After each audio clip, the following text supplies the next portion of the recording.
I'm here to serve. Pakita sa hapon ng malakas. I'm here to serve. Nandito tayo, kaya tayo pumunta sa church na ito para maglingkod. Amen. Amen? Amen. Naparito ka ba para paglingkuran ng Diyos? Amen. O naparito ka para magpahinga?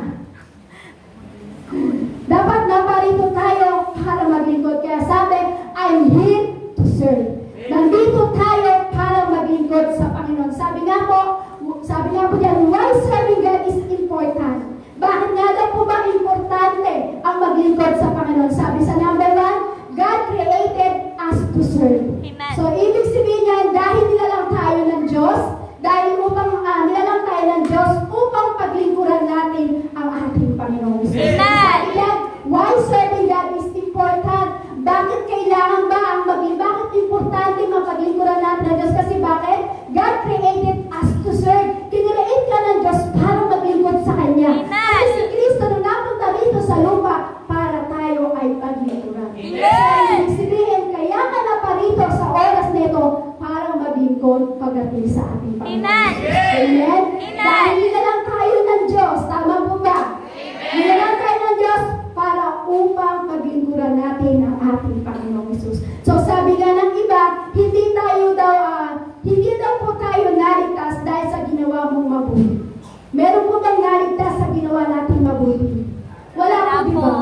Sino po magsasabi dito naligtas tayo dahil sa ginawa natin mabuti? Hindi po, di ba? So ibig sabihin po yan, hindi po yan sasapat. Kahit gumawa ka ng gumawa ng mabuti, hindi yan sasapat para ikaw ay maligtas. Kahit gawin po natin na parang mabaga, ibenta mo ng ibenta lahat ng ari-arian mo, lahat ng mga bagay o anumang meron ka, ibenta mo man yan, ibigay mo man lahat ng pera mo, kahit sabihin, i-empty mo na yung bank account mo, ibigay mo yan, pero alam niyo po, kahit ibigay natin yan, kulang pa rin ang ating buhay. Amen.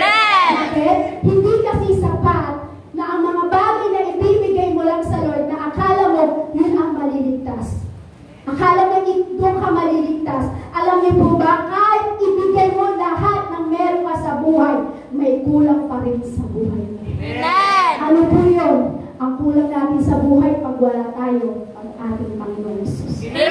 Pag wala ang Diyos sa buhay mo, kahit anong meron ka, kulang na kulang ang buhay mo. Hindi sapat para tayo ay maligtas. Kahit ibigay mo yung the best, kahit ibigay mo yung marami kang pera, o marami kang ari-arian, hindi pa rin yan para tayo ay maligtas. Kasi naligtas tayo, sabi nga po sa Efeso chapter 2, verse 8 to 10, sapagkat dahil sa kagandahang loob ng Diyos, kayo ay naligtas sa pamamagitan ng pananampalataya, at ito'y kaloob ng Diyos, at hindi mula sa inyong sarili. Hindi ito bunga ng inyong mga gawa, kaya't walang may pagmamalaki ang sinuman. Kung ano tayo ngayon ay gawa ng Diyos. Kung ano tayo ngayon, gawa ng Diyos yun, kapatid. Hindi mo gawa yun. At sa pakikipag-isa natin kay Kristo Jesus, ay nilikha niya tayo para sa mabubuting gawa na inihanda niya noong una pa man upang gawin natin. So, ibig sabihin niya, kapatid, kung ano ka ngayon, gawa ng Diyos yan sa iyo. Amen. At kung ano naman ang ginagawa mo ngayon, papalayo sa Panginoon, hindi yan gawa ng Lord. Gawa ng demonyo yan. Amen. Amen? Amen. Kaya nga po kailangan, sabi nga po, hindi sapat po kung ano yung bagay na ibinibigay natin sa Lord. Hindi daw po yun ang makakapagligtas sa atin. So, ibig sabihin, kulang tayo pag wala ang Diyos sa buhay natin. Amen. So, ibig sabihin, kung anong meron ka ngayon, gawa ng Diyos yun sa buhay mo. Amen. Kaya alam niyo po, sabi nga po, di ba? Sabi nga po dito, wala daw pong kinalaman yung ating mabubuting gawa, kaya tayo ay naligtas. Sabi po sa Efeso chapter 2 po. So, ibig sabihin yan, excuse me po. So, ibig sabihin po, walang kinalaman ang mabubuting gawa po natin kung bakit tayo naligtas. Kumbaga po, walang kinalaman yung pagtilawat ng manok para sumigat ang araw. Tama po ba? So, ibig sabihin ko po, sabi po sa Efeso chapter 2, walang kinalaman yung mabubuti mong gawa para ikaw ay maligtas.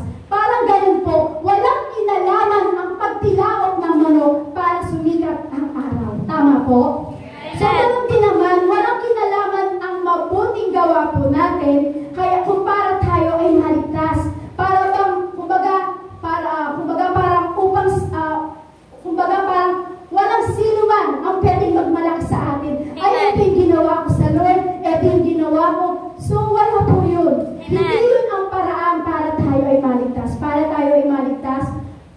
purihin natin at kilalanin natin ang ating Panginoon. Amen. Dahil naligtas ka dahil sa biyaya ng Diyos eh.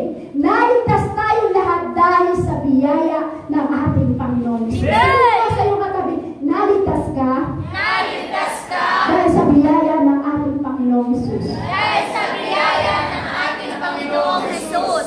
So, ibig sabihin, dahil sa biyaya ng ating Panginoong Jesus, kung bakit tayo ay naligtas, so dapat magre-resulta ito ng mabubuting gawa mong pagdating sa Panginoong Jesus. Amen. Amen? Amen. Amen? Sabi nga po, hindi daw po tayo maliligtas dahil sa mabubuting gawa.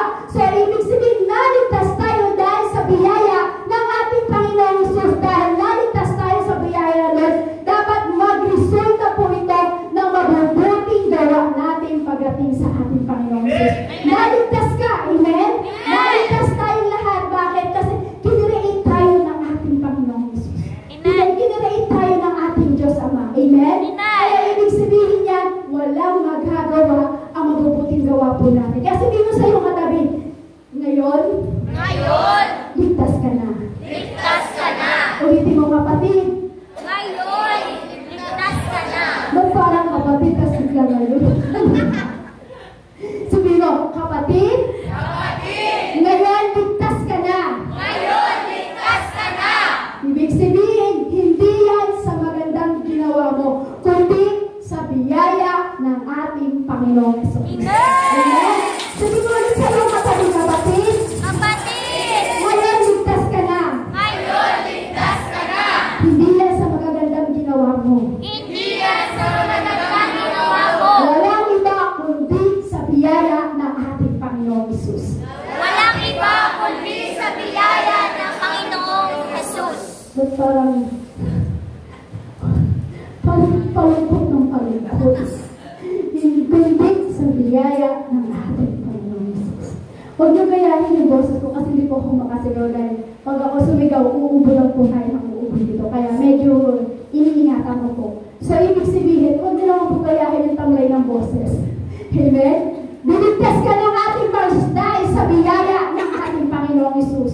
So, ibig sabihin, dahil sa biyaya ng Diyos, kung bakit ikaw ay naligtas, ibig sabihin yan, yun mayroong binago sa buhay mo. Dahil binigtas ka ng Diyos, may biyaya at mayroong ginawa ang Diyos sa buhay mo. Ngayon, dumating sa iyo ang biyaya ng Diyos. Tama po ba? Dumating po sa atin ang biyaya ng Diyos. So, ibig sabihin po doon, hindi sa mga bagay na ginawa po natin, kundi sa biyaya ng ating Panginoong Jesus. Amen. Amen? Amen. Kaya naligtas tayo dahil sa biyaya ng Diyos eh. Hindi ka naligtas dahil sa magagandang gawa mo. Kaya sabi nga po, we are not saved by serving, but we are saved for serving. Sabi nga po, di ba, hindi tayo naligtas. Hindi tayo naligtas dahil gumawa ka. Tama po? Hindi ka naligtas, hindi tayo naligtas dahil gumawa ka o naglingkod tayo. Sabi nga, we are not saved by serving, but we are saved for serving. So, ibig sabihin hindi ka naligtas dahil may ginagawa ka. Naligtas tayo dahil sa biyaya ng Diyos. Tama po? Kung niligtas tayo ng ating Panginoon, dahil niligtas ka ng Diyos, dapat naglilingkod na tayo. Amen. Naligtas ka ng ating Diyos, dapat naglilingkod ka na. Kaya napakahalaga ang paglingkuran natin ng ating Panginoong Jesus. Tama po? Amen. Ibig sabihin yan, tinawag tayo ng Diyos eh. Kaya napakahalaga na tayo ay tawagin at maglingkod pagdating sa Panginoon. Bakit? Dumating na yung biyaya ng Diyos sa iyo. Ano yung biyaya na yun? Salvation. Amen. Parang di kayo masaya. Dumating yung salvation pero sinalubong niyo malungkot. Kasi alam niyo po, pag sinabing salvation, dapat nagagalak yung puso natin. Kasi dahil sa ibiyaya ng Diyos, kung bakit ikaw ay naligtas. Sabi ko nga po, kung ano ang meron ngayon sa buhay mo, gawa ng Diyos yan, at hindi mo gawa yan. Kung baga, dati ang buhay natin ay gulong-gulo, tama po? Sino po dito yung dati ang buhay niya ay gulong-gulo, ako unang-unang magtataas. Amen? Dati ang gulo-gulo ng buhay natin, walang maayos na buhay, kumbaga wala tayong maayos na isipan, kumbaga wala tayong maayos na parang patutungo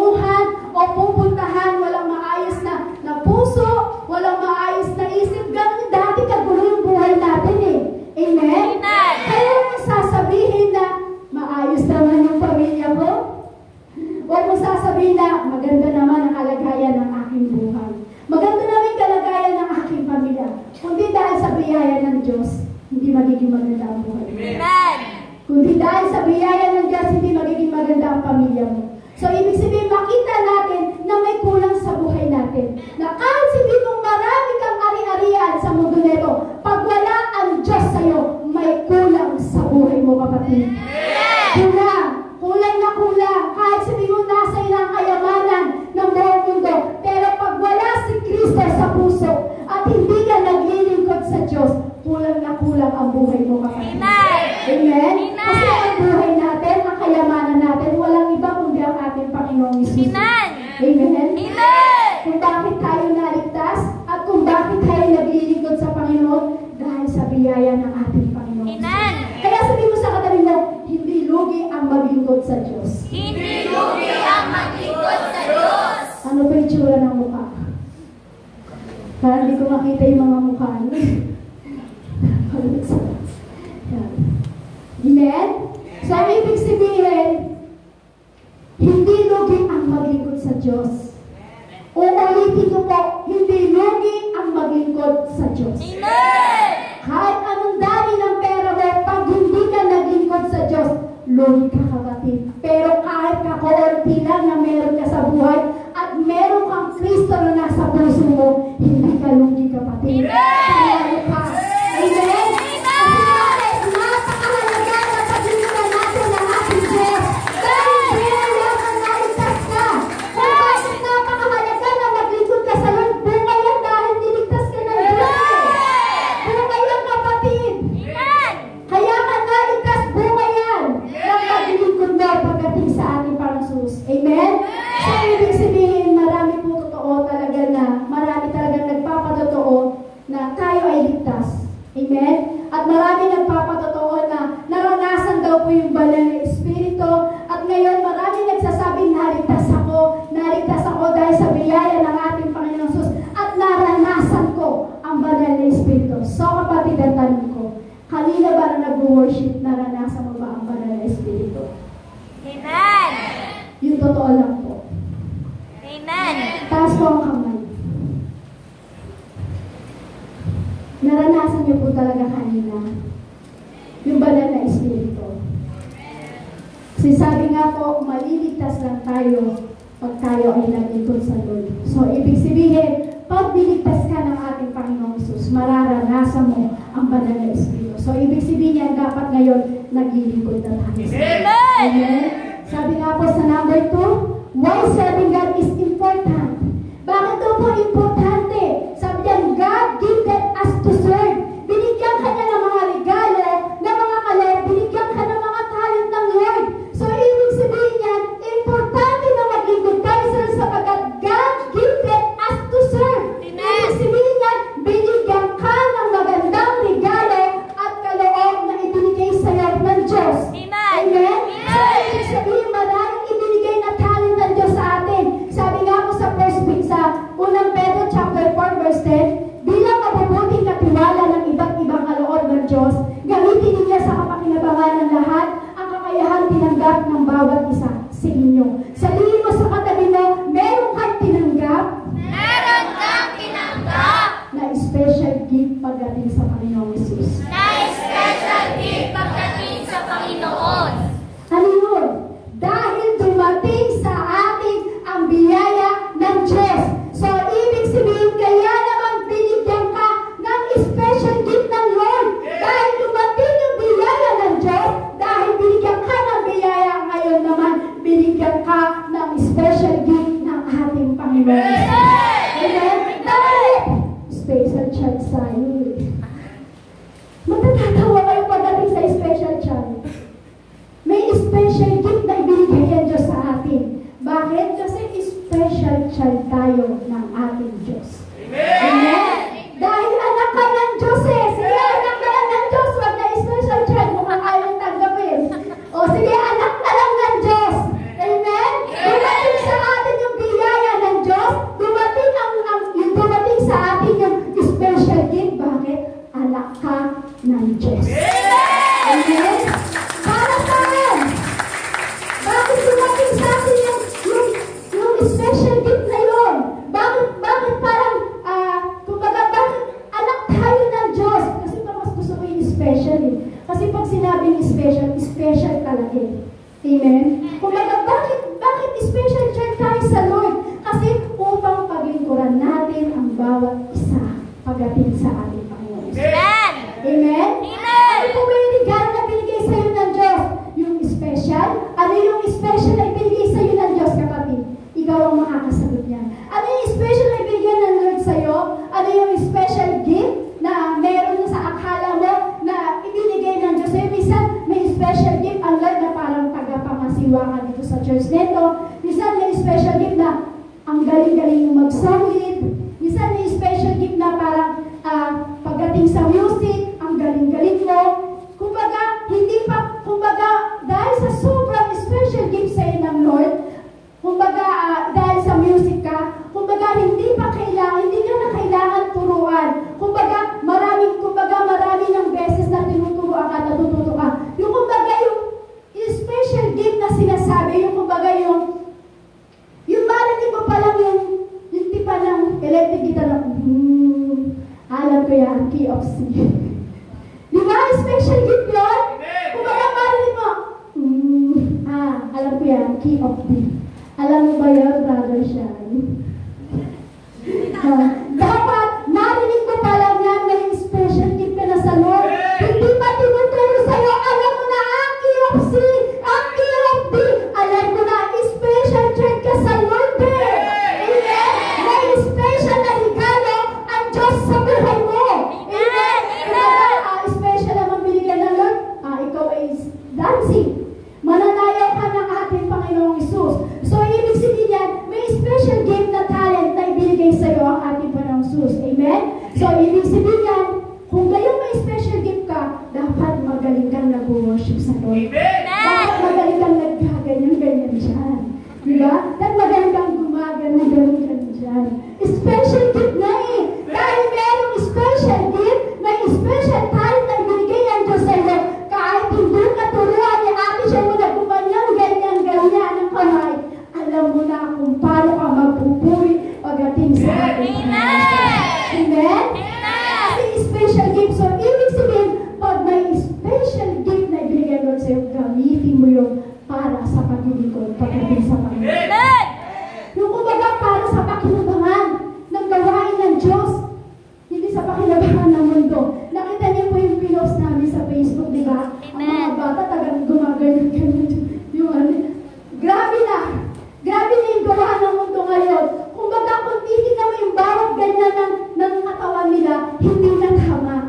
So, ibig sabihin yan, hindi na special gift na binigay ng Lord yun sa kanila. Ang special gift na binigay ng Lord sa atin, yung ipapagamit natin ang buhay natin pagdating sa Panginoon Jesus. Yung kapakinabangan pagdating sa Lord, ano ba yung special gift na gagamitin na para sa Panginoon Jesus? Alam niyo po, ano po yun? Yung paglingkuran mo ang ating Panginoon Jesus. Kasi meron pong iba na hindi special gift. Paano ba maglingkod sa Lord?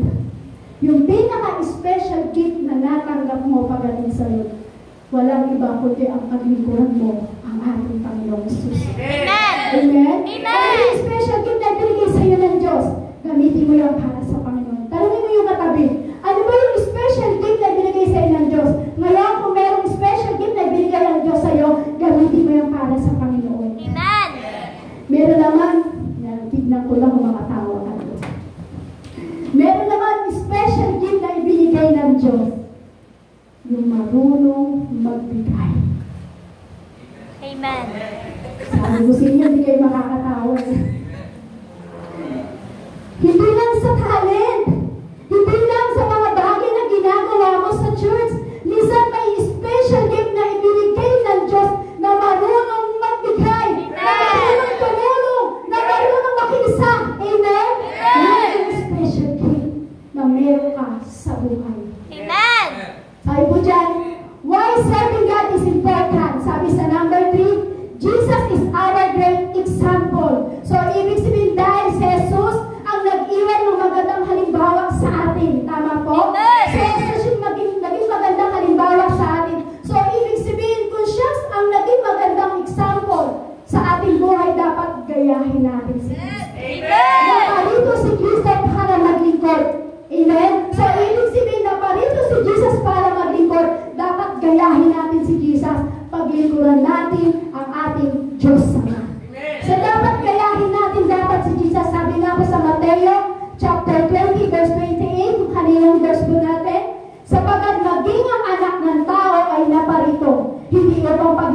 man, kundi upang maglingkod at ialay ang kanyang buhay sa ikatutubos ng marami. So, dapat, kapatid, paglingkod ka na ng Diyos, dapat pakinabangan ka na ng marami.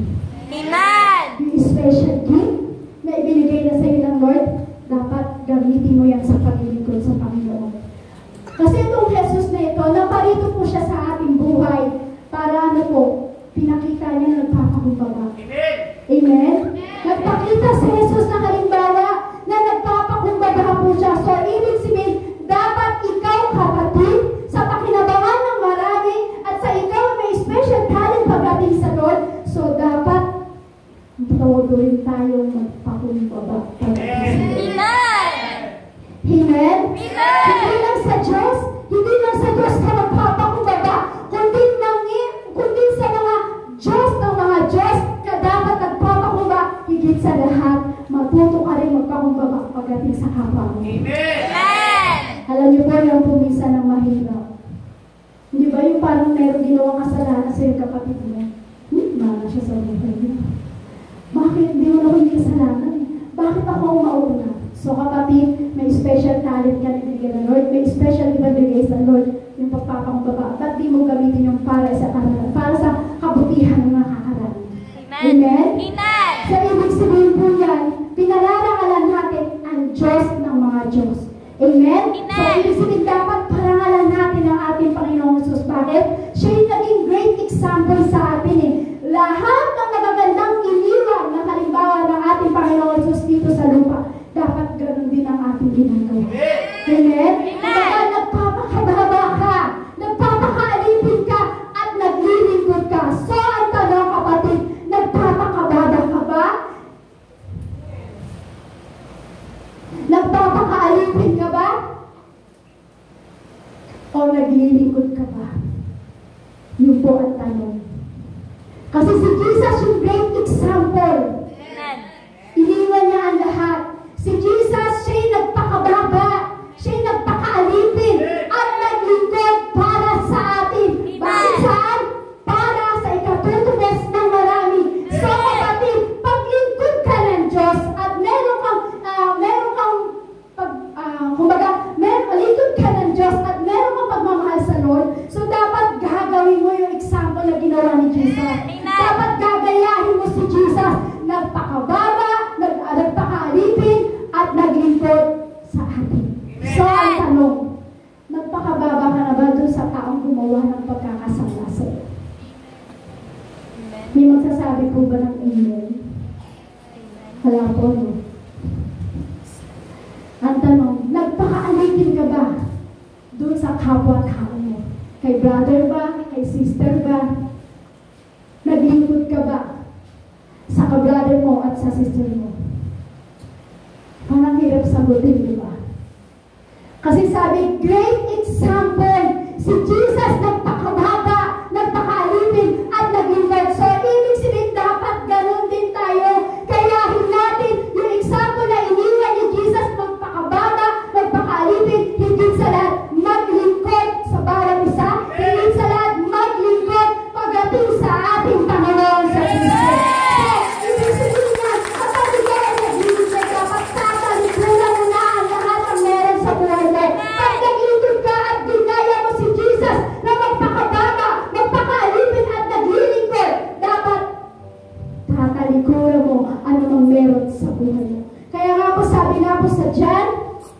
John chapter 13 verse 3 to 5. Alam na Jesus na binigay ng Ama sa Kanya ang buong kapangyarihan, at alam niya siya mula sa Diyos at babalik sa Diyos. Kaya siya tumayo mula sa hapag, nag-alis ng panlabas na balabal at nagbigkis ng tuwalya sa baywang. Pagkatapos naglagay siya ng tubig sa palanggana at sinimulang hugasan ng mga paa ng mga alagad at punasan ng tuwalang nakabigkis sa kanyang baywang. Kumbaga, naaalala ko po kung maaalala niyo po. Di ba meron po tayong preaching dito na, yung sa preaching ko po na, meron tayong preaching dito na sinabi ko po, di ba na, before position, tama po ba? Before position, pick up the towel. Naalala niyo po yung may towel ako na sinample? Amen. Yung towel na white na yun. Sino po yung nakakaalala ng ganong preaching? ng preaching. Di ba sabi ko po doon, sa preaching na yun, before position, pick up the towel.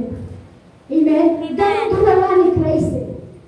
Bago niya makuha muli na bumalik sa langit, nagpakaalipin mo na si Jesus. Amen. Amen? Amen. Nagpakaalipin si Jesus. Kaya sabi nga po sa John 13:12-14, nang mahugasan ni Jesus ang kanilang mga paa, muli niyang isinuot ang kanyang balabal at nagbalik sa kinaupuan niya. Sinabi niya sa kanila, nangungunawaan ba ninyo kung ano ang ginawa ko sa inyo? Tinatawag niyo akong Guro at Panginoon, at tama kayo sapagkat ganoon nga ako. Kung ako ng Panginoon at Guro ninyo ay naghugas ng inyong mga paa, dapat din ninyong hugasan ang mga paa ng isa't isa. Nahugasan niyo po ba yung paa ng isa't isa? Yung washing of the hand. Nang washing of the hand lang, doon mo lang nahugasan yung paa ng kapwa mo. Doon mo lang nahugasan yung paa ni brother. Doon mo lang nahugasan yung paa ni sister. Washing of the hand once a year lang. Isang beses lang sa isang taon. Pero alam niyo po si Jesus, sabi niya, na mahugasan ni Jesus ang kanilang mga paa, muli niyang isinuot ang kanyang balabal at nagbalik. Isipin niyo po yung ginawa ni Jesus. Kaya sabi nga, before position, pick up the towel. Pagkatapos ipahuhugas ni Jesus yung balabal niya, muli niya itong isinuot. So, ibig sabihin, pinaglingkuran ng ating Panginoong Jesus. Kasi bakit po? Kasi ang paa po ay sumisimula ng napakababa ng uri ng tao. Tama po ba? Ang paa po ay sumisimula sa pinakamababang uri ng tao. Bakit? Kasi ito yung pinakamarumi. Tama po? Ito yung pinakamarumi dahil ito yung ginagamit natin sa panlakad. Amen? Yung nga pumunta ka sa bed, tanggalin mo yung paa mo, ano mangyayari? Tanggalin yung paa. Tanggalin mo yung chinelas mo. Diba? Pagdating ang dumi-dumi ng paa, puno ng puti. Yung parang pag gano'n mo lang sa kapong, may nakasaysay na. So, ibig sabihin, yung paa po kasi, ito ang sumisimbolo ng napakababang uri ng tao. So, ibig sabihin, ito yung pinakamarumi. Ito yung matuloy-matuluhan. Ito yung ginagamit natin sa panglakad. Kung pwede ka ang kamay mo, yung panglakad mo.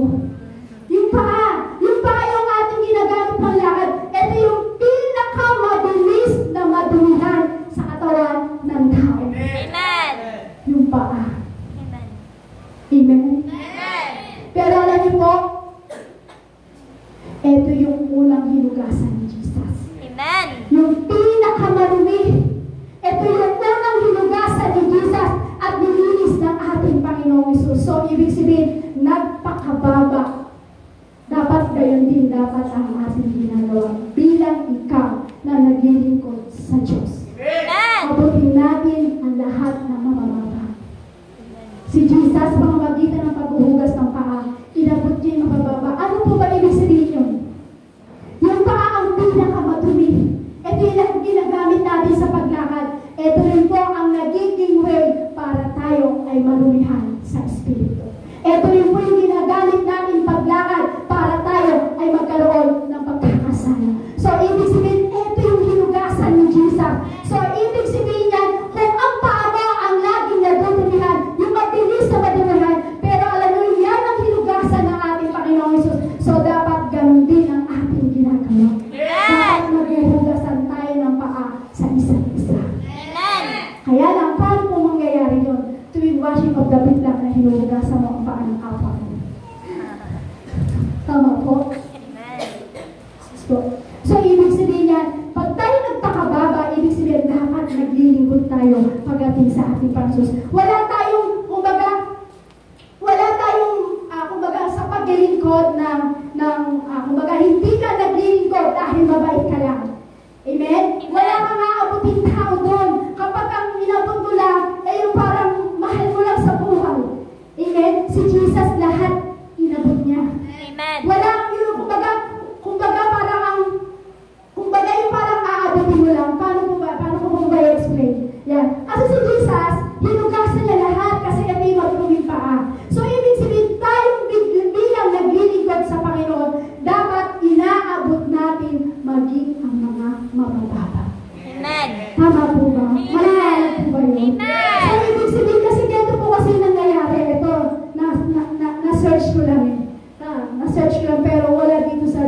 guys, our president. Kumbaga, kaya mo lang pinaglilingkuran yung kapwa mo kasi ang galing na. Kumbaga, kaya mo lang pinaglilingkuran yung kasista mo, ang galing niya manamit. Ang ganda niya pumorma. So, ibig sabihin dapat, bilang ikaw naglilingkod na nagpakababa, so dapat aabutin mo lahat na kahit ang itsura ay nautusan ng bumili ng suka. Hindi? Kasi ito lang po yung talagang, ito lang po talaga yung nakita ko. Kaya lang niya pinaglilingkuran yung haba niya, kasi ang ganda-ganda. Promise, kaya niya pinaglilingkuran yung katabi niya, kaya pala gusto niya yakapin, kasi ang bango-bango. Kaya pala gusto niya dinitan itong katabi niya, kasi ang ganda-ganda ang pumorma. So, ibig sabihin, hindi ka nagpakababa at hindi mo maaabot ang kapwa mo. Amen. Amen? Amen. So, dapat tayo nagpapakababa. Aabutin mo ang lahat ng bagay. Aabutin mo, kahit ba sabihin mong inutusan ng bumili ng suka ng namin niya yan. Amen? So, dapat wala tayong dapat pipiliin pagdating sa paglilingkod. Kasi si Jesus, hindi niya pinili kahit marami ang ating mga pakinugasan niya tayo. Amen. Hindi tayo, kumbaga, hindi tayo pinagpilihan. Kumbaga, hindi ka rin pinili, kumbaga, dahil si Kristo ang ating tagapagligtas, siya ang nagbukas sa lahat ng ating kasalanan. Amen. Amen? Palakpakan nga po natin ang ating Panginoon Jesus. So, ibig sabihin, kung ano ginawa ni Jesus dapat, magagawa mo ng paglingkuran at magagawa mo rin magmahal pagdating sa kapwa. Amen. Kung sa ating Panginoon Jesus nagawa niya yan at nagawa mo sa Diyos yan, so dapat yung katabi mo, yung nasa kanan mo, yung nasa kaliwa mo, yung nasa likuran mo, yung nasa harapan mo, dapat maaabot mo yan at mapapaglingkuran mo. Amen. Why serving God is important? Sabi po sa number 4, we cannot be great in the kingdom of God if we are not servant. Hindi tayo daw po parang, kumbaga hindi tayo magiging dakila sa kaharian ng Diyos, kundi tayo magiging alipin ng Diyos. Amen. Amen? Sabi Amen. that we cannot be great in the kingdom of God if we are not servant. Hindi tayo magiging dakila sa kaharian ng Diyos, kundi tayo magiging alipin at servant ng ating Panginoon. Amen. Kasi sabi ko, ang serving God means you are serving of God. Tama po? Amen. Sabi po dyan, serving God means you are serving of God. Kaya ibig sabihin niya, hindi tayo magiging dakila sa kaharian ng Diyos kung hindi tayo magiging servant. Amen. Sabi nga po sa Marcos chapter 10 verse 43 to 45, ngunit hindi ganyan ang dapat unilan sa inyo, sa halip ang sino man sa inyo na nais maging dakila ay dapat maging lingkod ninyo. Ang sino man nais maging pinuno ay dapat maging alipin ng lahat. Sapagkat ang anak ng tao ay naparito, hindi upang paglingkuran, kundi upang maglingkod at upang mag-alay na kanyang buhay para sa ikatutubos ng marami. Kaya alam niyo po ba ang katotohanan po dito? Ang katotohanan po yan, darating yung time na kapag dumating yung kaharian ng Diyos, dumating yung paghari ng ating Panginoong Jesus, dapat naglilingkod tayo. Dapat tayo naglilingkod at patuloy tayo sa paglilingkod pagdating sa Panginoong Jesus. Amen. At ito po yung minsan na parang nakakagulat eh. Kung sino po yung matagal, kung sino po yung magandang posisyon, pero alam niyo po minsan, ito po yung parang hindi marunong magtagapamahala at hindi marunong magpakababa. Minsan ganyan po yung nangyayari. Kung sino po yung mataas ang posisyon, minsan yung pa hindi marunong magmahal, minsan yung pa hindi marunong magpakababa. Kumbaga, kahit maliit yan, dapat naglilingkod pa rin tayo sa Lord. Dapat kahit maliit yan, dapat buong puso na pinaglilingkod yan pagdating sa Panginoon. Kasi, alam niyo po, pag naglilingkod ka kahit sa maliit na bagay, merong gantimpala ang Diyos sa buhay mo. Amen. So, ibig sabihin yan, kasi may gantimpala ang Diyos, so dapat, kumbaga may gantimpala ang Diyos, wala yan sa magiging position natin. Tama po? Wala yan sa pangalan. Amen? Kumbaga, merong pagpapala ang Diyos sa buhay mo. Pag naging tapat ka at naglingkod ka ng buong puso pagdating sa Lord, merong gantimpala, kapatid. Amen? Amen. Kasi sabi nga po, diba? Sabi nga po ng ating Panginoon, sabi niya, well done, my good and faithful servant. So, ibig sabihin, pag naging tapat ka, well done. Amen? Amen. Di naman sinabi ng Panginoon,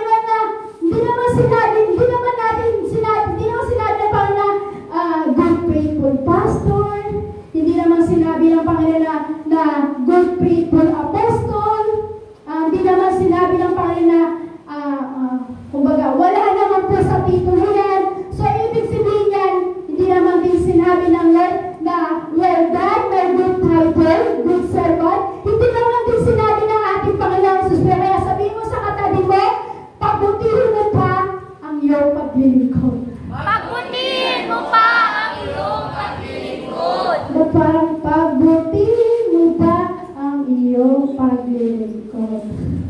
Pinapakita po natin na wala tayong gana pagdating sa iyo. Sige, tuloy ko po.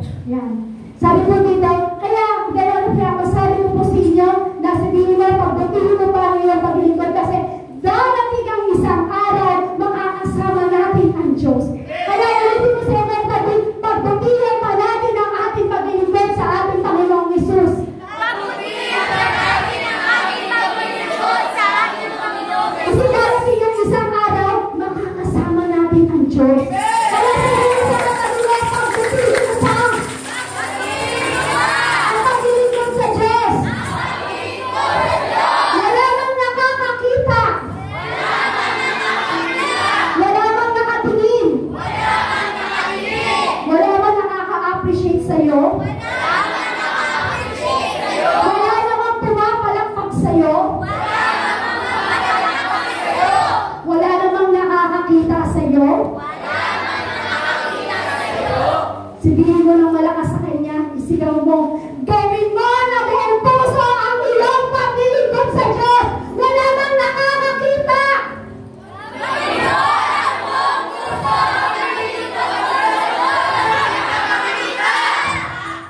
Gawin natin buong puso. Pagbutihin natin ang paglilingkod sa Diyos. Wala nang nakakakita sa'yo. Wala nang nakaka-appreciate sa'yo. Gawin mo ng mabuti ang paglilingkod mo sa Diyos. Bakit? Bakit kailangan natin na kahit walang nag-a-appreciate sa'yo, kahit walang pumapalakpak sa'yo, kahit walang nakakakita sa'yo? Bakit? Pagbutihin mo yung paglilingkod mo sa Diyos. Bakit? Great leader, a great servant. Pakibasa na malakas. Great leader are great servants. So, ibig sabihin, a great leader ay mga great servant ng Panginoon. So, kahit walang nakaka-appreciate, kahit walang pumapalakpak sa'yo, walang nakakakita sa'yo, walang nakakapansin sa'yo, pero sabi dyan, great leader are great a servant. Bakit? Naglilingkod tayo sa ating Panginoong Hesus. Hindi ka naglingkod para palahalan mo ang sarili. Amen? Alam niyo po, itong si Pastor Paul po, siya yung sumulat ng kalahati ng New Testament. Yan. Sabi nga po sa Roma chapter 1 verse 1, mula kay Pablo na isang lingkod ni Kristo Jesus, tinawag upang maging apostol at hindi lang upang mangaral ng magandang balita ng Diyos. Pag nilang-nilayan niyo po yan, mula kay Pablo na isang lingkod ni Kristo Jesus, tinawag upang maging apostol at hindi lang upang mangaral ng magandang balita ng Diyos. So, ibig sabihin po, si Pablo, alipin muna ng ating Panginoong Hesus. Tama po? Sabi dyan, mula kay Pablo na isang lingkod ni Kristo Jesus. So, ibig sabihin, etong si Pablo, alipin muna ni Kristo. Tama po? So, ibig sabihin, etong si Apostol Pablo, bago ang kanyang position, kinilala na muna ang kanyang sarili bilang servant ng ating Panginoong Hesus. Etong si Pablo, bago ang position, bago niya makuha ang position, kinilala niya muna sa harapan ng Diyos na siya ay servant ng ating Panginoon. So kahit walang nakakakita sa iyo, dapat kahit walang position, dapat nandun pa rin na servant ka ng ating Panginoon. Yung iba kasi minsan nauuna yung position bago maging servant. Tama po? Minsan nauuna yung position bago maging servant. Kaya sabihin mo sa katabi mo, servant tayo ng ating Panginoon.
siya ni Jesus. Bago niya makuha ang position, naging alipin muna siya ni Jesus. Kaya sabi mo sa katabi, maging servant muna tayo ni Jesus. Maging servant muna tayo ni Jesus. Bakit? Kaya ka narito, kaya ka napunta, kaya ka nagpupuri sa Panginoon. Bakit? Servant ka ng ating Panginoon Jesus. Kaya dapat magiging muna tayo. Servant ng Lord. Amen? Kailangan magiging muna tayo kasi servant tayo ng Panginoon eh. Kaya isigaw mo sa katabi mo to. Here to serve! Jacob family! Here to serve! Dancing!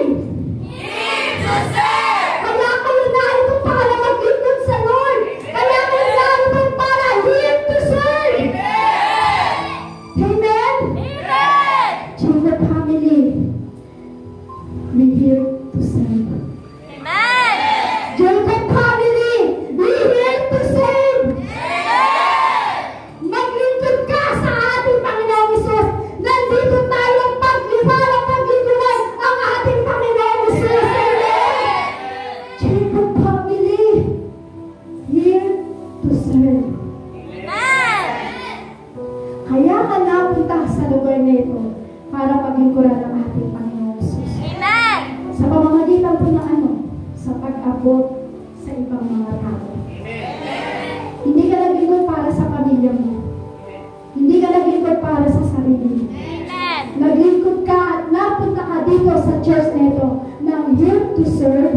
Bakit? Para abutin ang ibang mga tao. Amen! Para abutin ang mga tao. Ganun ang ginawa ni Jesus sa paglalumas niya ng paa sa mga tao, sa mga disipulo niya. Yun ang ginawa niya para maabot niya ang mga ibang tao. So dapat ganun din tayo. Maglingkod ka para maabot mo ang iba't ibang mga tao na nangangailangan kay Kristo. Amen! Sa anong paraan? Inaabot natin ang mga tao sa pamamagitan ng pagmamahal po natin sa kapwa-tao. Amen? So, Amen. ibig sabihin yan, pag here to serve, naglilingkod ka na sa mga gawin mo masaya. Gawin mo at gampanin mo ang tungkulin na ibinigay sa iyo ng Diyos. Sabihin mo sa iyo katabi, may binigay ba sa iyo ang Diyos? May binigay ba sa iyo ang Kung Diyos? meron mong binigay ang Diyos sa iyo, Kung meron mang binigay ang Diyos sa iyo, gampanan mo ang tungkulin na ibinigay sa iyo ng Diyos. gampanan mo ang tungkulin na ibinigay sa iyo ng Diyos. Gawin mo na masaya. Gawin mo masaya. Gawin mo na masaya. Gawin mo na buong puso. Bakit? Pag ginawa mo na masaya, ginawa mo na buong puso, may gantimpala ka pagdating sa ating Panginoon. Sino po dito ang servant ng Panginoon? Sino po dito yung pumunta lang? Ulitin ko po. Sino po dito yung servant ng Panginoon? At sino po dito yung pumunta lang? Wala po. Bakit? Enhancing our service to God. Enhancing our service to God. So, ibig sabihin, pagbutihin pa natin. Tama po? Pagbutihin pa natin ang ating paglilingkod sa Diyos. So, ibig sabihin, mas lalo pa natin ayusin ang paglilingkod natin sa Diyos. Kaya sabihin mo ulit sa katabi mo, pagbutihin natin, brother and sister. Ang alin? Ang paglilingkod ng Diyos. Parang nabigyan ako. Pagbutihin pa natin ang paglilingkod sa Diyos. Amen. So, Amen. dito po tayo tumulo. Kala niya tapos na. Yan. Sabi mo dito, yan, sabi niya, excellent worker pursue solution when average worker stay at problem. Sabi po dyan, excellent worker pursue solution when average worker stay at problem.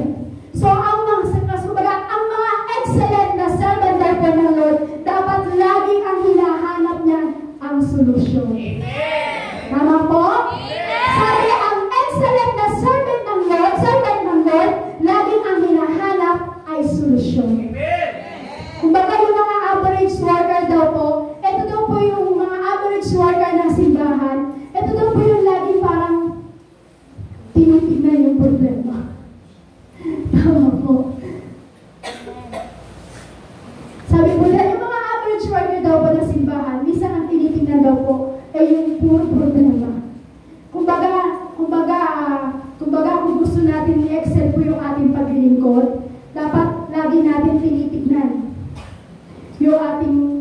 solusyon.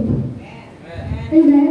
Kasi sabi, excellent worker pursues solution while average worker is there at problem. Kaya lang na po, minsan, yung excellent servant ng simbahan, yung excellent servant ng church, minsan unang-una daw tinitignan ang problema. So dapat pag excellent worker ka, dapat ang unang-unang hinahanap mo ang ika-aayos. Amen? Sabi nga, kung gusto mo daw ma-excel yung ating paglilingkod, dapat lagi natin tinitignan yung solusyon. Dapat lagi natin tinitignan yung ayos na mga bagay na nangyayari sa ating church. So, ibig sabihin niya, dapat mas lalo pa natin, pinagbubuti pa natin ang ating paglilingkod sa Lord. Amen! Sabihin mo sa'yo katabi, kaparte ka ng solusyon. Kaparte ka ng solusyon. Hindi ka parte ng problema. Hindi ka parte ng problema. Bakit? Kasi marami po kasi sa mga worker ng church. Yan, kala nyo kanina paglilingkod na. Dito tayo tutungo, dito tayo titignan. Sabi po dyan, marami po kasi ng worker ng church na laging tinitignan ang problema.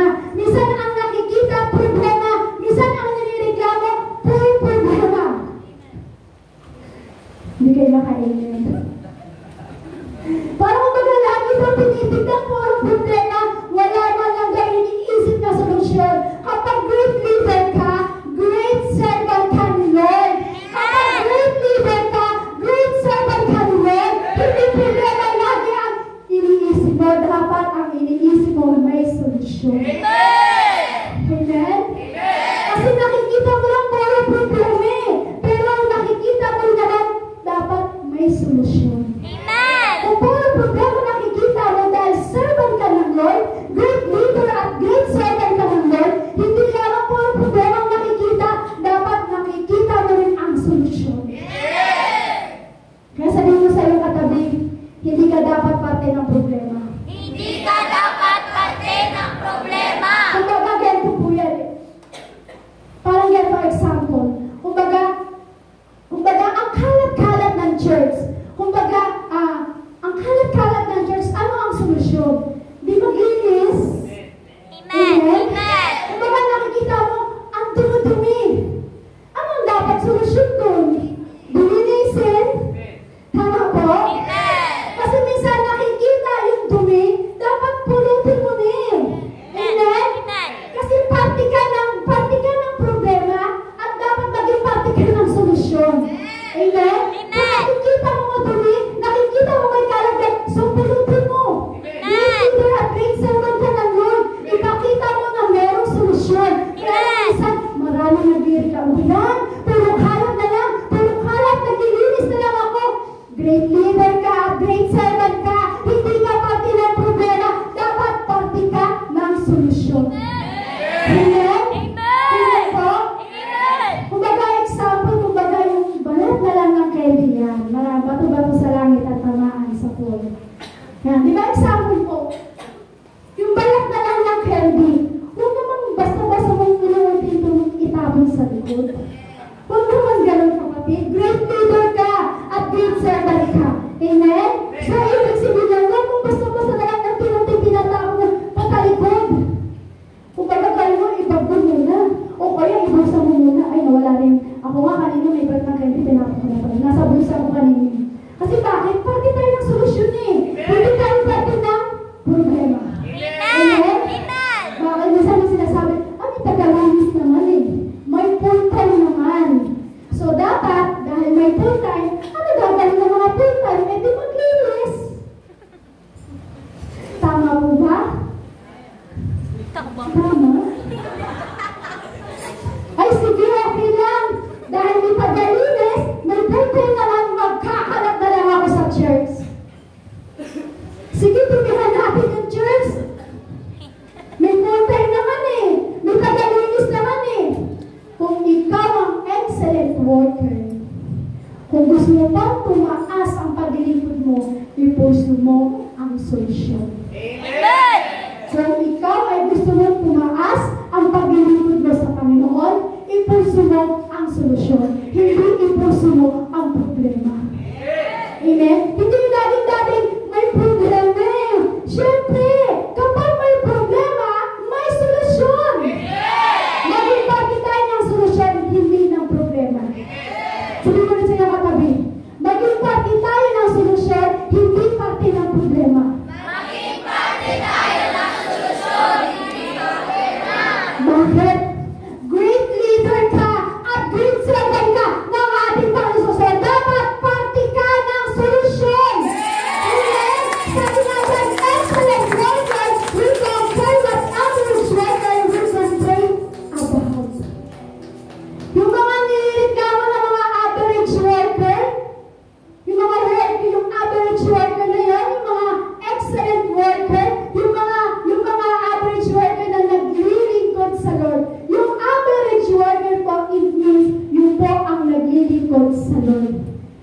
daw po ang unang-unang maraming problemang nililigyan.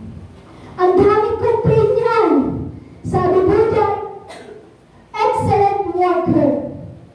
Ibig sabihin yan, tayo yung average worker. Ibig sabihin tayo yung naglilingkod sa Panginoon. So, ibig sabihin tayo po daw po minsan ang dami-daming complaint. Minsan, ang worker po minsan ginagawa, kino-conquer nila yung mga problema. Yung mga problema ng mga average worker, ito daw po yung mga inaalmusal tuwing umaga. Yung average worker, good ka na ng Diyos, great leader ka na, great servant ka na, pero minsan hindi ka parte ng solusyon, minsan inaalmusal mo pa ang problema. Kung ano-ano kino-complain mo, kung ano-ano yung nire-reklamo mo, iba-iba,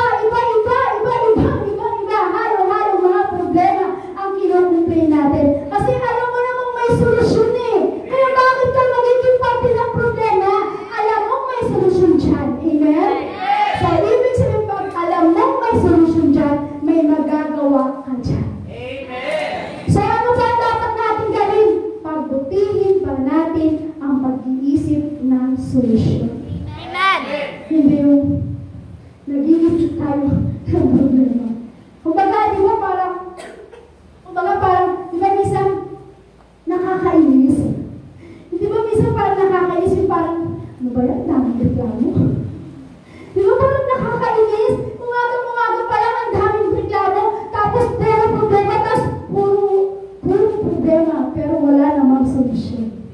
Hindi. Puro ka complain. Sino sa'yo katabi? Puro ka complain. Puro ka complain. O kaya puro ka complain sa church.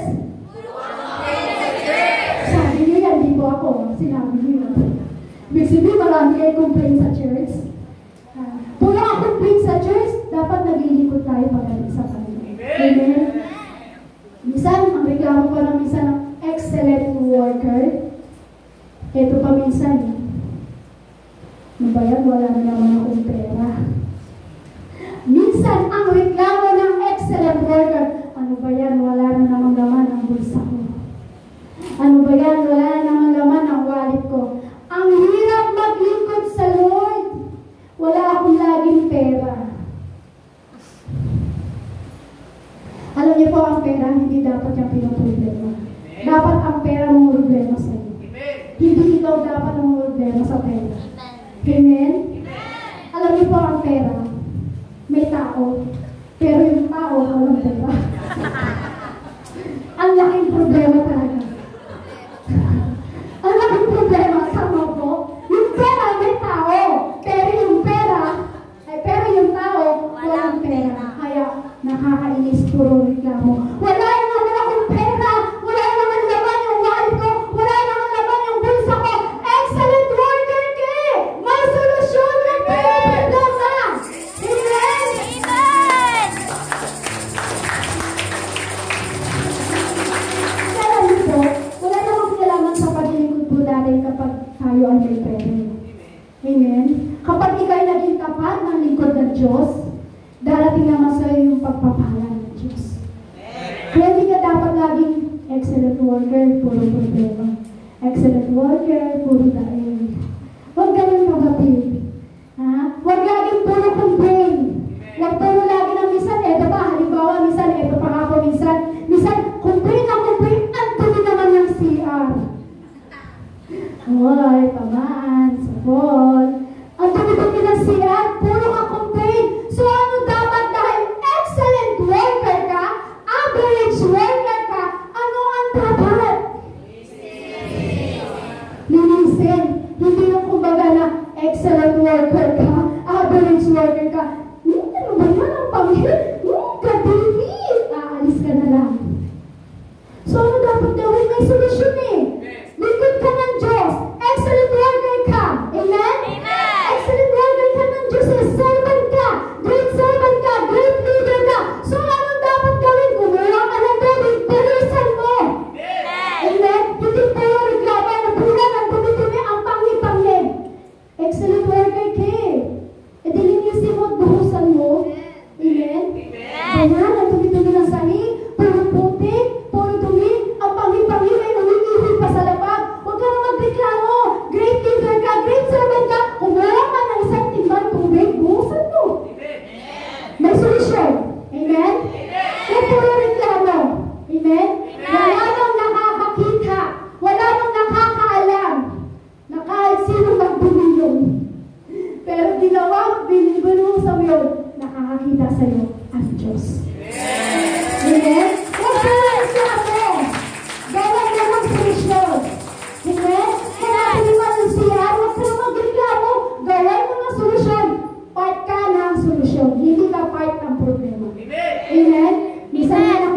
ako, sister, ang dumi-dumi ng CR.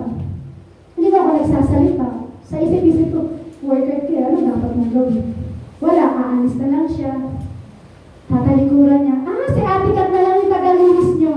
Maawa naman kay Ate Kat. Pero Ate Kat, ano man yung bagay na ginagawa mo, hindi mo nakikita ng marami, glory to God, ang Diyos ang nakakakita niyo. Amen? Ibig sabihin niya, parte ka ng solusyon. Hindi ka parte ng problema. Ako minsan parte ako ng problema. Pag isaan, ang baho, Ate Kat, ako pinatamaan din sa sarili ko. Parang pinatamaan, Ate Kat, ang bagay, paano ko iilan, Ate Kat, pupunta na tayo ng kalasyang, ang dumi-dumi. Yung pala, worker din pala ako, parte ako ng solusyon, di parte na rin kakamo. Amen.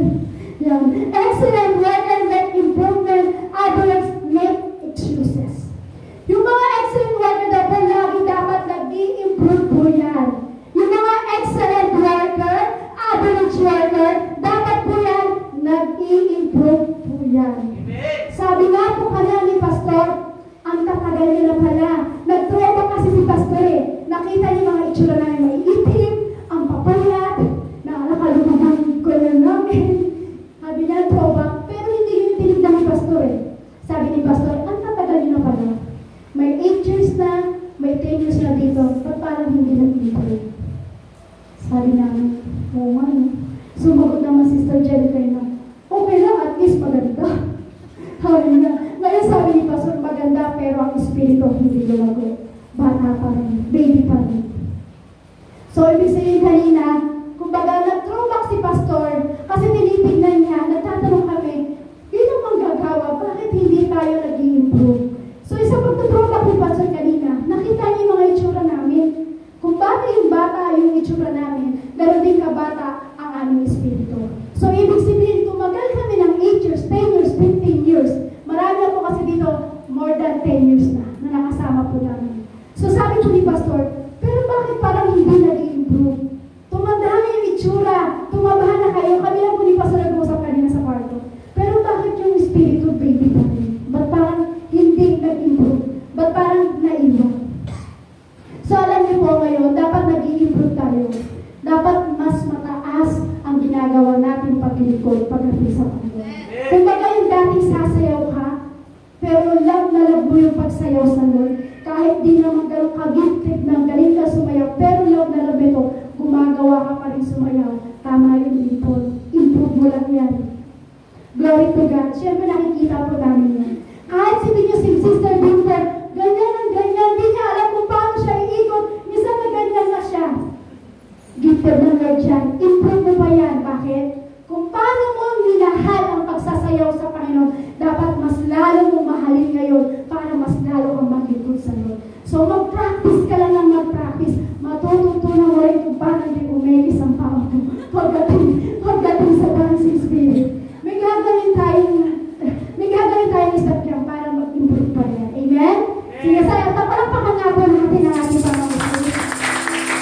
So dapat kasi mas lalong tumataas ang pagnanasa ng paglilingkod mo sa Lord. Pag excellent warrior ka, mas lalong nagnanasa tayong tumaas ang paglilingkod natin pagdating sa ating Panginoon Jesus. Excellent people never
Amen? Ng puso kami, ayusin mo na ang paglilingkod mo pagdating sa Panginoon. Kasi ang great leader at great servant, nagpupuso yan ng maraming pagnanasa sa paglingkod pagdating sa ating Panginoon Jesus. Amen? Ayusin na natin. Kung baga halimbawa, sa pananamit. Ano ko sa pananamit po, ako doon po ako naturuan. Kasi ako po dati, hindi niyo po alam, Maria Clara po ako magsuot ng damit dati. Yung naka-tune, tsaka yung naka-short, minsan naka-spaghetti lang, Maria Clara po ako manamit dati. Pero alam niyo po, nung nakilala ko agad sa naglingkod, sabi ko, hindi tama na magsuot ng sexy damit.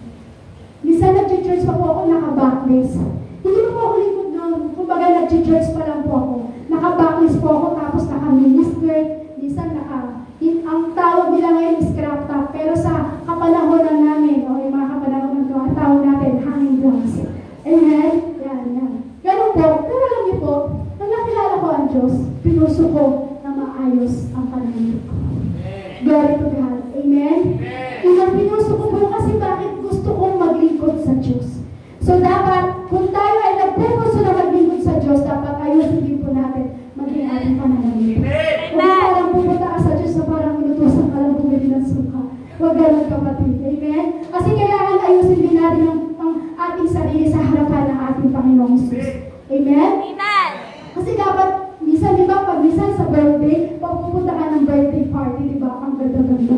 Ay, yung dapat mo, ay, parang ako Cinderella. Huwag ganun.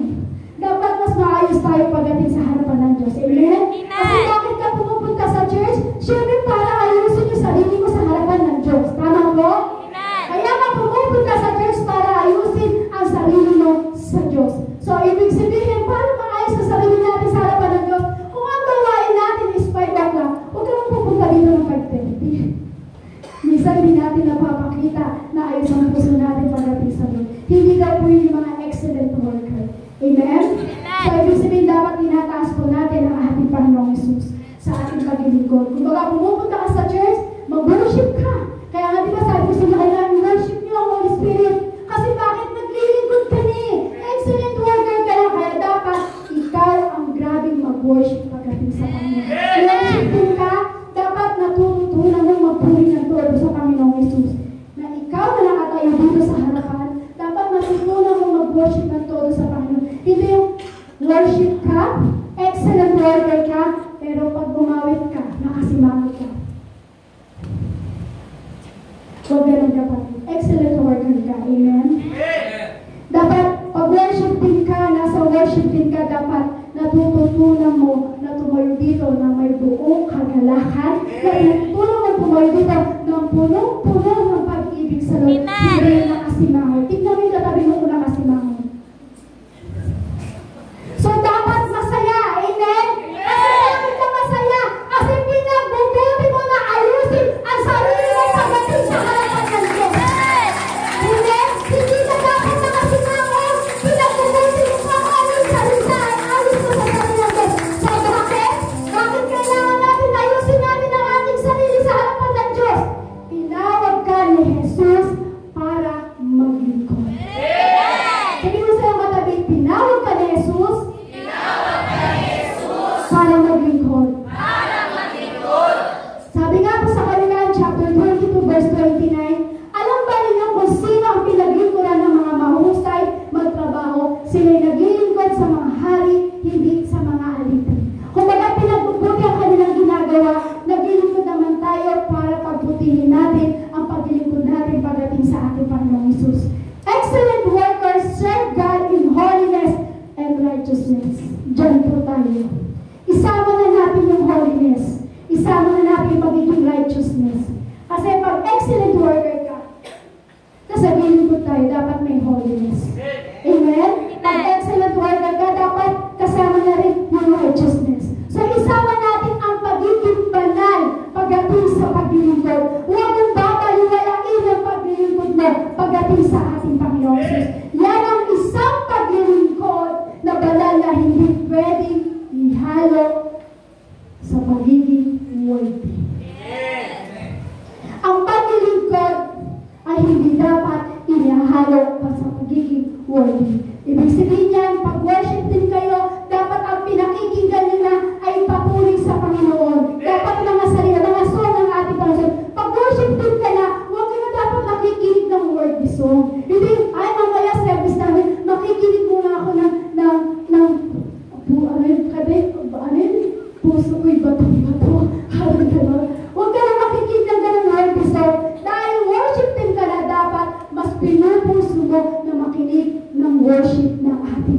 Amen? Yun daw po ang excellent worker. Ito po kasi minsan ang struggle.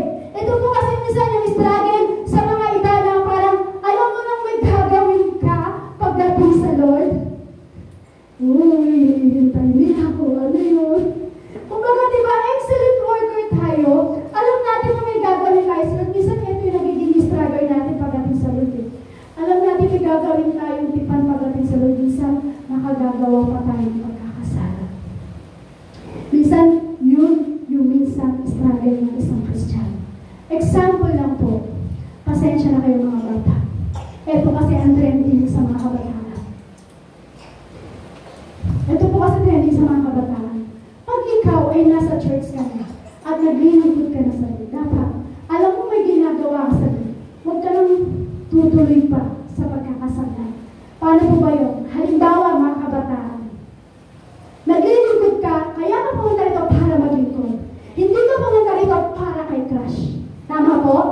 Hindi ka pumunta rito para kay crush. Hindi ko kumbaga pag sinabi ng pastor, sige kami pagkamaya-kamaya na po natin ang bawat isa. Pupuntahan mo, tatakbo mo agad si crush, ahatakin mo para makamayan na. Kapatid, nagkakasala tayo nun. Dapat ang puso natin na pagdating sa Panginoon. Amen? Minsan, pag sinabi po ng pastor, sabihin mo sa iyong katabi, gagawin mo, lilipat ka pa papuntahan si crush. Sisiguran mo pag nakita mo, sabi ni pastor. Huwag ganun kapatid, huwag ganun mga kabataan. Kasi nagkakasala tayo. Dapat, nagpunta ka dito sa church dahil excellent worker ka. Dapat ang puso natin ay nakatuon pagdating sa Panginoon. Amen. Amen? Amen. Hindi kay crush. Sabi diyan, as we serve the Lord, we need to be willing to constantly hold our motives up to the searchlight of God's words and the standard presented to us in Jesus Christ. Lagi natin dapat pasuri ang ating puso sa harapan ng Diyos, hindi yung ating motibo. Amen. Amen? Dapat lagi mo ipasuri sa harapan ng Diyos ang ating puso. Dapat lagi mo ipasuri yung motibo mo sa paglilingkod. Hindi ang motibo mo lang nakakayan lagi si crush. Huwag ganun. Amen? Mga kabataan, huwag tayong ganun. Kasi ngayon, yun ang trending ngayon sa karamihan sa church ng mga kabataan. So, ibig sabihin, napakahalaga ang puso natin pagdating sa paglilingkod. Sabihin mo sa iyo katabi, mahalaga ang puso pagdating sa paglilingkod. Mahalaga ang puso pagdating sa paglilingkod. Kalabitin mo yung katabi. Ano ang motibo mo? Ano ang motibo nyo? Sa paglilingkod. Sa paglilingkod. Bakit ka narito? Bakit ka narito? Ano ba ang sagot? Ano ba ang sagot? Alam niyo po kung anong sagot dyan? Gusto ko kasi paglingkuran ang Diyos na nagbigay ng biyaya sa buhay ko. Dapat kapatid, yun ang motibo mo. Ang motibo mo, paglingkuran ang Diyos na nagbigay ng biyaya sa buhay mo. Kaya ka na sila sa Diyos, kaya ka na sa dito, para paglingkuran ang Diyos. Hindi ka napunta para sa anumang bagay dito. Hindi mo pinapasuri ang puso mo dahil mahal mo ang Diyos. Hindi yung kapatid, ipasuri mo ang buong puso mo kung ano ang motibo mo sa paglilingkod pagdating sa Lord. Yan ang gusto ng ating Panginoong Jesus. Naranasan natin minsan na binago tayo ng Diyos. Tama po? Amen. Naranasan natin minsan na paglingkuran natin ng Diyos. Minsan nakita ng Diyos kung ano yung paglilingkod natin. Kaya sabihin mo sa iyo katabi, ayusin mo kapatid.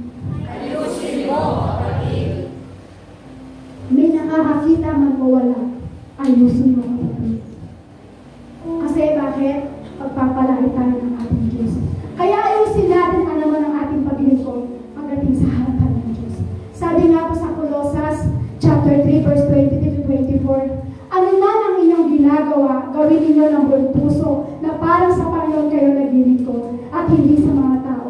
Sapagkat si Kristo ang Panginoon pinaglilingkod ninyo at alalahanin ninyong pagkalooban kayo ng Panginoon ng gantimpalang inilaan para sa inyo. Ano man ang ginawa mo kapatid, ano man klaseng paglilingkod na ginawa mo, ano man motibo na ginawa mo sa paglilingkod, merong gantimpalang gagawin ang Diyos sa buhay mo.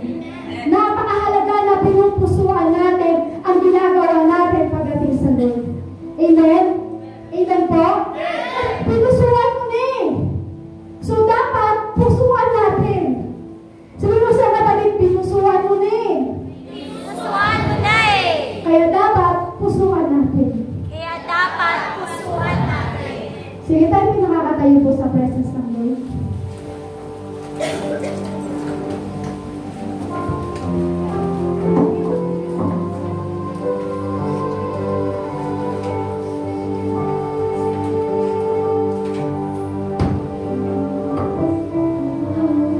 Kaya ka narito, dahil pinusuan mo na eh. Kaya ka naglingkod. Ang motibo mo, ang pusuan, ang paglingkod pagdating sa ating Panginoon Jesus.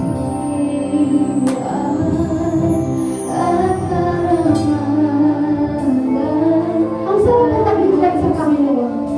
Tama po ba? Ang sarap maglingkod sa Panginoon Jesus. So ang tanong po ba? Dumarating ba, Pastor? Na nakakahinawa o nakakasawa o nakakapagod din ang maglingkod. Siguro dumarating din yung totoo. Siguro yung totoong nararanasan natin. Hindi naman sabihin. Hindi naman binabanggit sa labing malabar. Sawa na ako maglingkod eh. Wala naman siguro ganun. Kaya ko lang po sa iba. Pero totoo, hindi naman namin talaga natin sinasabi na ayoko na Lord. Sawa na ako maglingkod Lord. Pagod na ako maglingkod Lord. Hindi ba po natin sinasabi sa ating labi? Pero ito yung dumarating na punto sa ating buhay. Yung parang paulit-ulit na lang yung ginagawa mo, pero yung parang paulit-ulit, pero always renew your life. Kahit paulit-ulit yung pagkakasala natin, kahit paulit-ulit ba yung ginagawa natin, na minsan, hindi mo sinasabi ng ating labi, ayoko na maglingkod, pagod na ako maglingkod, sawa na ako maglingkod. Hindi ba sinasabi ng ating labi yun? Pero alam niyo po, always renew your heart. Hindi ba sinasabi ng yung labi yun? Dapat ang ginagawa po natin, always renew your heart.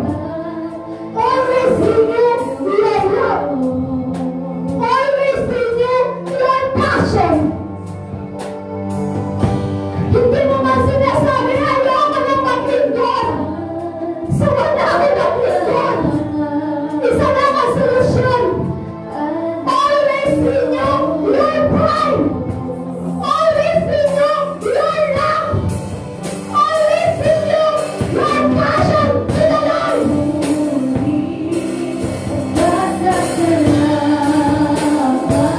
Kasi hindi ka naman lugi.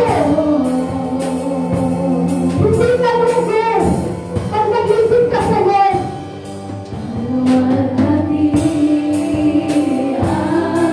Pag pinusunod at paglilingkod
Diyos.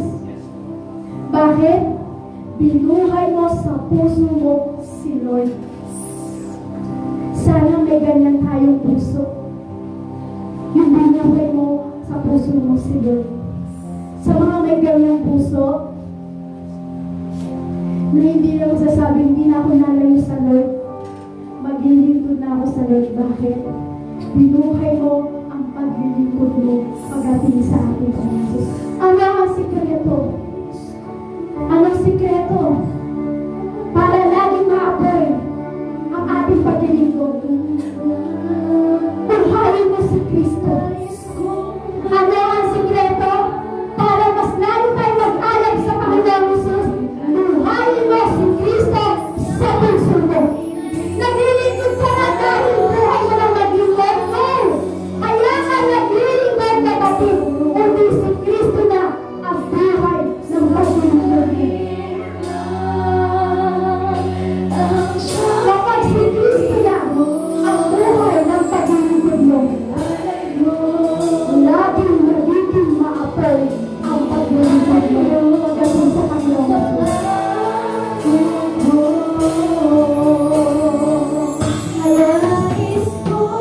Sa matagal na naglilingkod sa Panginoon, ang kalaban po natin, ulitin ko po, sa mga matagal na naglilingkod sa Panginoon, minsan ang kalaban po natin, yung ritual, yung paulit-ulit na lang yung mga bagay-bagay.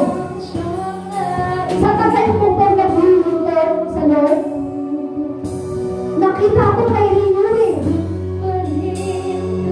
Nakita ko lagi may pagbabago. So kapatid, sa mga matagal lang naglilingkod sa Lord, nakita mo na may pagbabago. Sa matagal lang naglilingkod sa Panginoon, nakita mo na laging may renew. Laging may bago. May mga bago na pwede na-excite ka sa Panginoon. Pwede ka magkaroon ng excitement para sa Lord. Kaya look unto Jesus.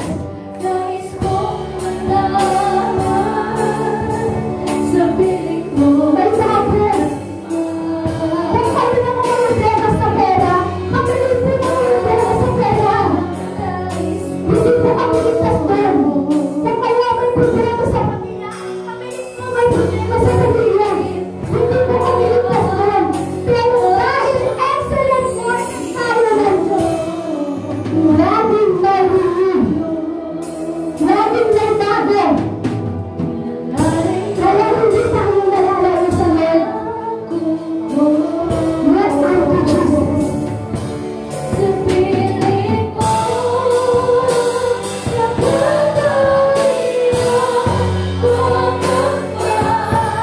Kapag nakita na excitement sa Lord,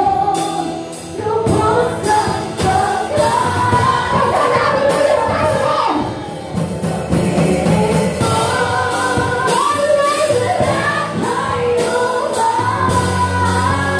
Pagkalami mo muli ang pagmamahal mo sa Lord. Gawin sa lahat. Pagkalami mo yung passion mo. Pagkalami mo ang Lord. Magkaroon ka ng excitement sa pagdating sa Lord.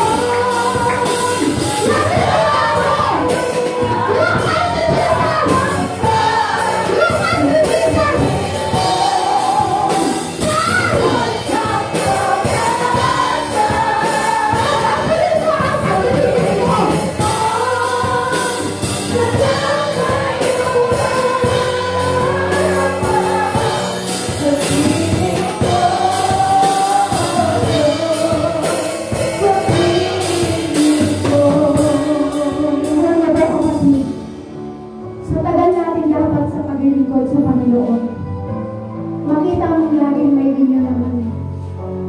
Makita mong laging may bago. Yung may mga bago na pwede kang ma-excite. Yung pwede kang magkaroon ng excitement para sa Lord. Look unto Jesus. Pag-apoy mo muli ang paglilingkod mo. Pag-apoy mo muli ang pagmamahal mo sa Lord. Higit sa lahat, para hindi tayo malayo sa Lord, pag-apoy mo muli yung passion na ginagawa mo paglilingkod sa Panginoon.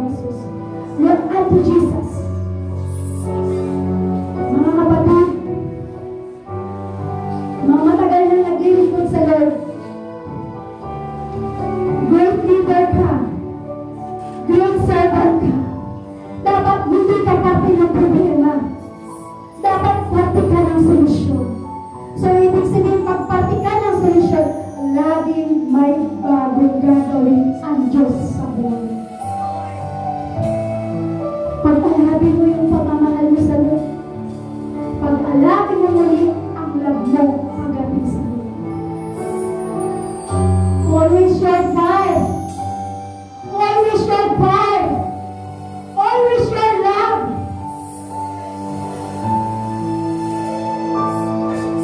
Kahit anong tagal mo sa paglilingkod, pag hindi mo pinag-apoy ang paglilingkod mo sa Panginoong Hesus, malalayo ka pagdating sa ating Panginoong Hesus. So dapat kapatid, look unto Jesus. Dapat lagi kang na-excite. Meron kang nakikitang laging solusyon natin. Pwede ka palang na-excite pagdating sa Lord.